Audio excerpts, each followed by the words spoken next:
Hello friends, power plant with Rahul में आपका स्वागत है। वेरिएबल स्पीड हाइड्रोलिक कपलिंग के इस पार्ट में हम लोग डिटेल से पढ़ेंगे working principle of hydraulic coupling. Hydraulic coupling का वर्किंग प्रिंसिपल क्या है, इसमें क्या क्या कंपोनेंट्स होता है and how the torque is transferred from main motor to the BFP shaft. आपका जो इलेक्ट्रिक मोटर से किस प्रकार पावर का ट्रांसफर, जो टॉर्क का ट्रांसफर होता है from the main motor to the BFP shaft, इसका क्या सीक्वेंस है।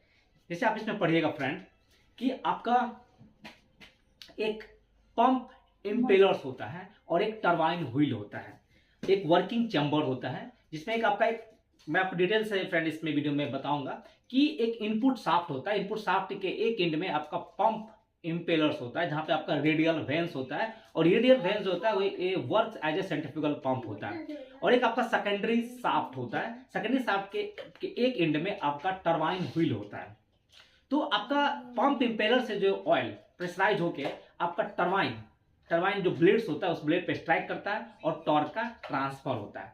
फिर इसमें आपको स्कूप ट्यूब का क्या इंपॉर्टेंस है, कैसे आपका बीएफपी के स्पीड को वेरी किया जाता है, इसमें स्लिप का क्या इंपॉर्टेंस है।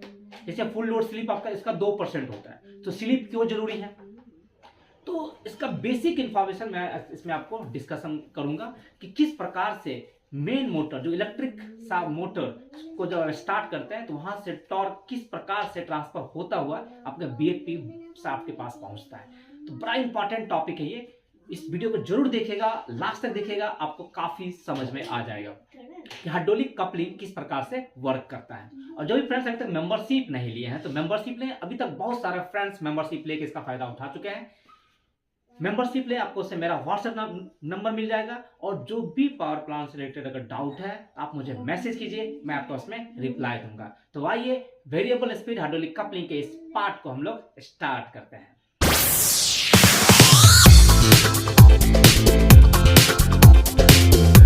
फ्रेंड, हाइड्रोलिक कपलिंग का वर्किंग प्रिंसिपल देखते हैं। फर्स्ट पार्ट में आपने देखा कि एडवांटेजेस ऑफ हाइड्रोलिक कपलिंग क्यों हम लोग बॉयलर फीड पंप में यूज करते हैं, उसका क्या क्या एडवांटेजेस हैं। इस पार्ट में हम लोग वर्किंग प्रिंसिपल के बारे में पढ़ रहे हैं। हाइड्रोलिक कपलिंग और द फ्लूइड कपलिंग और the scoop coupling works on a hydrodynamic principle. Hydrodynamic principle के बेसिस पे ये काम करता है। That generally uses fluid medium. Fluid medium में क्या रहता है, आपका वर्किंग ऑयल रहता है और इसी वर्किंग ऑयल से to transmit torque and the rotational power between the two shafts without a direct mechanical connection। इसमें क्या होता है कि आपका टू शाफ्ट है, एक आपका ड्राइविंग शाफ्ट है, एक आपका ड्रिवन शाफ्ट है। तो ड्राइविंग शाफ्ट से जो आपका टॉर्क एंड रोटेशनल पावर जो ड्रिवन शाफ्ट को ही ट्रांसफर करता है और जबकि दोनों में कोई डायरेक्ट मैकेनिकल कनेक्शन नहीं है। तो फ्रेंड, हाइड्रोलिक कपलिंग में जो इसेंशियल कंपोनेंट्स होता है, बेसिकली 3 इसेंशियल कंपोनेंट्स आपको इसमें रहेगा। एक आपका इंपेलर जिसको हम लोग पंप व्हील कहते हैं, सेकंड आपका रनर जिसमें आपका टरबाइन व्हील कहते हैं इसको, या इसको सेकेंडरी व्हील, इसको आपको प्राइमरी व्हील कहते हैं, इसको आपको सेकेंडरी व्हील कहते हैं, और वर्किंग फ्लूइड होता है। बेसिकली आपका 3 कंपोनेंट्स इसमें रहता है, ध्यान से समझिएगा। एक आपका पंप व्हील या इसको प्राइमरी व्हील कहते हैं, एक आपका टरबाइन व्हील जिसको हम लोग सेकेंडरी व्हील कहते हैं, और एक आपका वर्किंग फ्लूइड रहता है। देखिए इंपेलर पंप व्हील क्या होता है, देखिए it is connected to the input shaft of the electric motor. इसमें ये आपका इलेक्ट्रिक मोटर जो आपका मोटर है, मोटर के शाफ्ट के साथ ये आपका कनेक्टेड रहता है। जैसे आपका इलेक्ट्रिक मोटर है तो मोटर का जो शाफ्ट है उस शाफ्ट के साथ थ्रू द स्पर गियर आपका ये शाफ्ट कनेक्टेड रहता है और इसी शाफ्ट में आपका देखिएगा एक एंड में आपका रेडियल वेंस निकला रहता है that act as a centrifugal pump, जो कि वहां पे ऑयल प्रेशर वो डेवलप करता है। तो जैसे आपका पंप का शाफ्ट हो गया, पंप का शाफ्ट में थ्रू द स्पर गियर आपका इनपुट शाफ्ट कनेक्टेड रहता है और उसी शाफ्ट में के एक एंड में आपका वेंस, रेडियल वेंस रहता है जो कि act as a centrifugal pump की तरह वो काम करता है और वर्किंग ऑयल का प्रेशर डेवलप करता है। और वर्किंग ऑयल का प्रेशर जनरली 3 से 3.5 kg के आसपास रहता है। ठीक है, रनर जिसको हम लोग टरबाइन व्हील कहते हैं, ये आपका ड्रिवन शाफ्ट होता है that is connected to the output shaft of the BFP pump. जो आपका बीएफपी का जो आपका शाफ्ट है उस शाफ्ट के साथ ये कनेक्टेड रहता है थ्रू द स्पर गियर। तो एक आपका स्पर गियर यहाँ पे था, एक आपका स्पर गियर यहाँ पे था। मैं आपको इसका फ्लो चार्ट बताऊंगा कैसे कैसे इसमें पावर का ट्रांसफर होता है।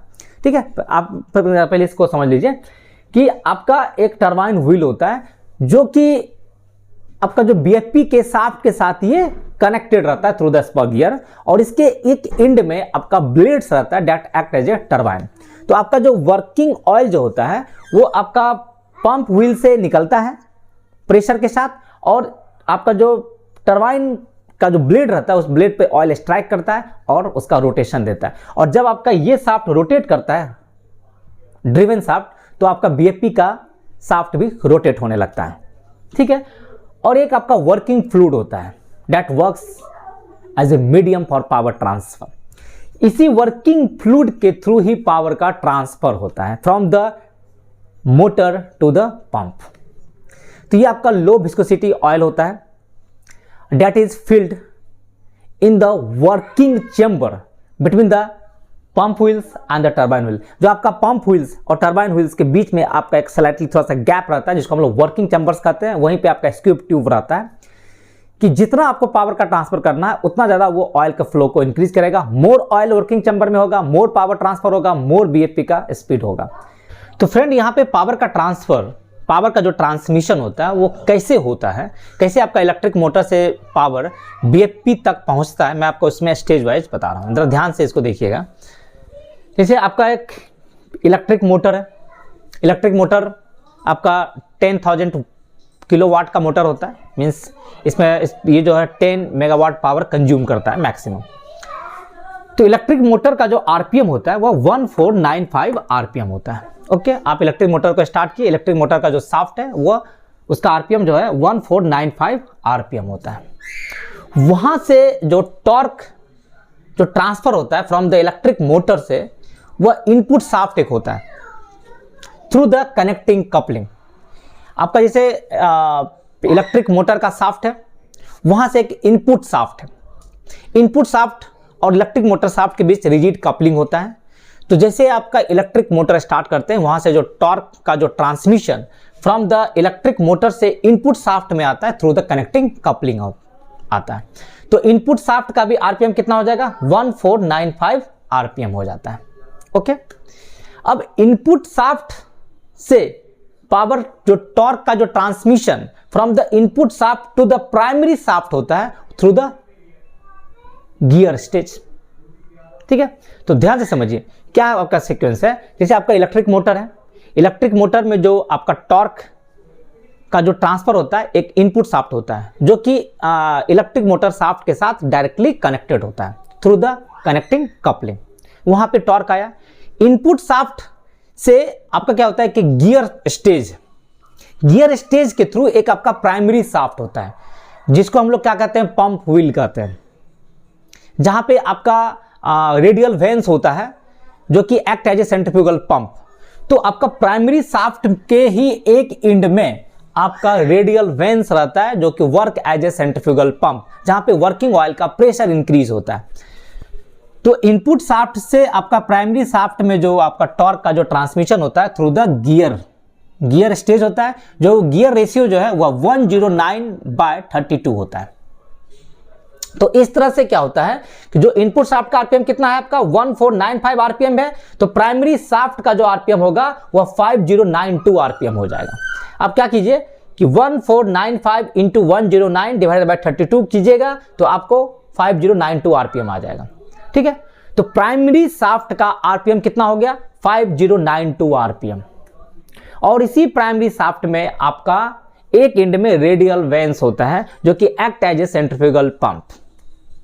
तो इसका जैसे आपका आरपीएम हुआ तो वर्किंग ऑयल का प्रेशर इंक्रीज होने लगता है।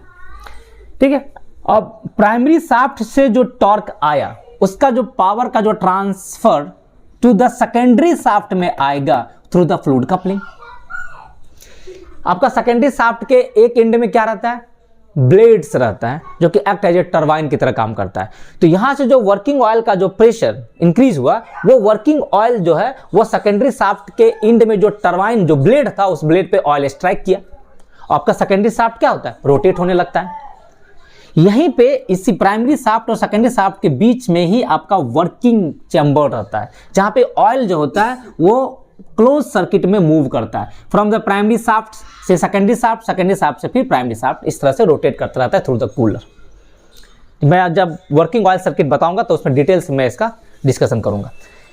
तो प्राइमरी शाफ्ट से जो टॉर्क का जो ट्रांसमिशन सेकेंडरी शाफ्ट में हुआ थ्रू द फ्लूइड कपलिंग हुआ, और यहाँ पे फुल लोड स्लिप जो है वो 2% है। देखिए स्लिप होना बहुत ही जरूरी है। अगर आपका स्लिप नहीं होगा, स्लिप मतलब क्या होता है कि जितना आपका प्राइमरी शाफ्ट का आरपीएम है उससे थोड़ा सा कम आरपीएम सेकेंडरी शाफ्ट का होना चाहिए, क्योंकि प्रेशर का डिफरेंस जब तक नहीं होगा तब तक आपका फ्लूइड का फ्लो कैसे होगा। अगर यहाँ का प्रेशर, अगर दोनों का आरपीएम सेम रहेगा तो फिर आपका दोनों तरफ वर्किंग ऑयल का प्रेशर सेम हो जाएगा, तो आपका फ्लो ही नहीं होगा। फ्लो होने के लिए क्या चाहिए? High pressure to low pressure flow होना चाहिए। तो फुल लोड स्लिप आपका 2% दे दिया है, मींस कि आपका यहाँ पे वर्किंग ऑयल का, यहाँ प्राइमरी शाफ्ट का आरपीएम ज्यादा होगा तो यहाँ पे वर्किंग ऑयल का प्रेशर ज्यादा होगा, और सेकेंडरी शाफ्ट का आरपीएम थोड़ा सा कम होगा, क्योंकि स्लिप कर जाएगा। और ये स्लिप बहुत ही जरूरी है for the transmission of torque.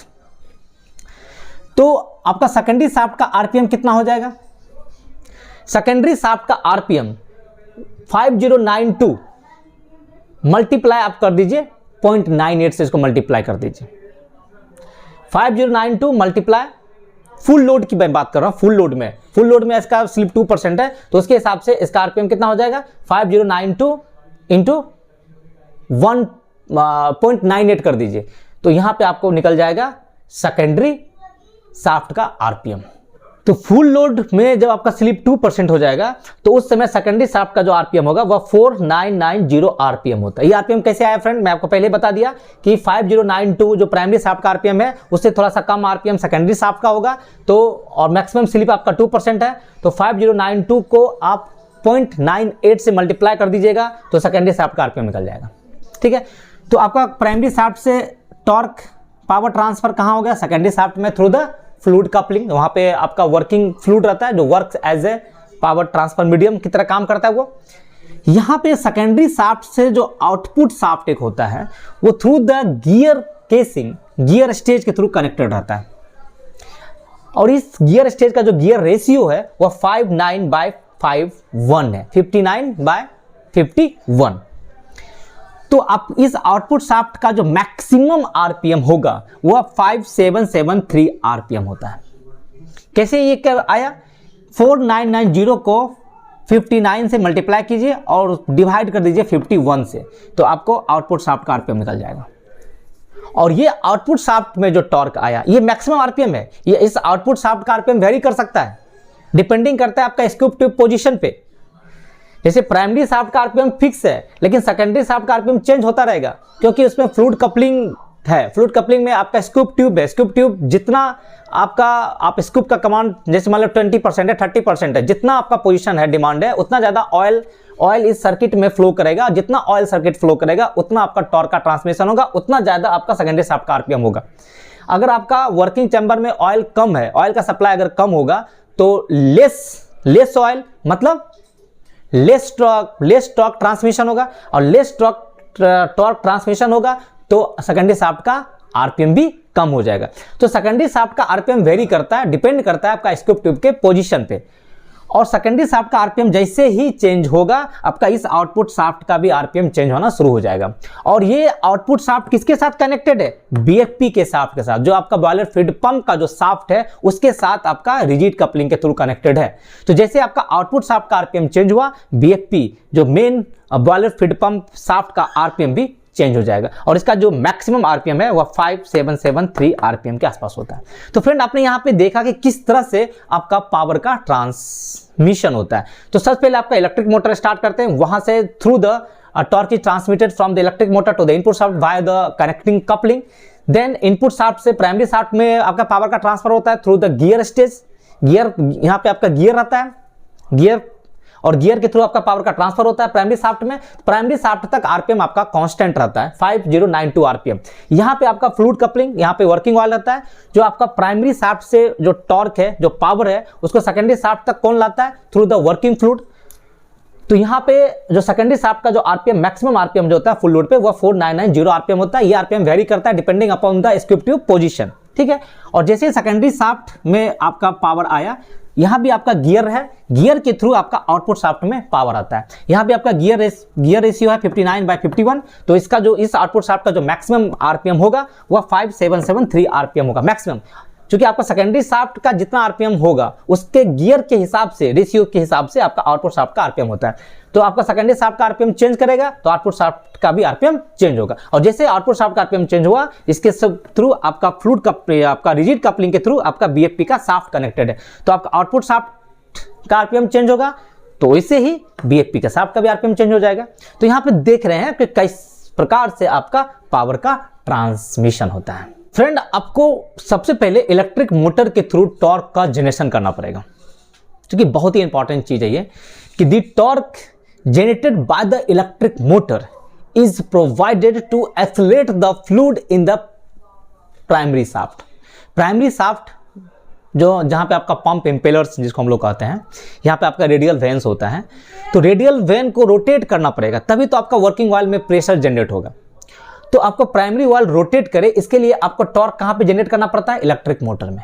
तो इलेक्ट्रिक मोटर के थ्रू जो टॉर्क का जो जनरेशन होता है is provided to accelerate the working fluid in the pump impellers और द प्राइमरी शाफ्ट,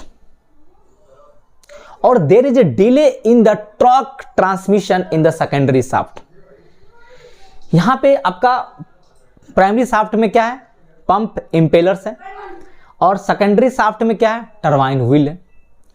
तो यहां पे वर्किंग फ्लूइड आपका प्राइमरी शाफ्ट से सेकेंडरी शाफ्ट में तब भी सर्कुलेट करेगा जब आपका प्रेशर ड्रॉप होगा, pressure drop from between the primary shaft and the secondary shaft. और वर्किंग ऑयल का प्रेशर ड्रॉप तभी होगा जब सेकेंडरी शाफ्ट का जो स्पीड होता है वह lower than the primary shaft होगा।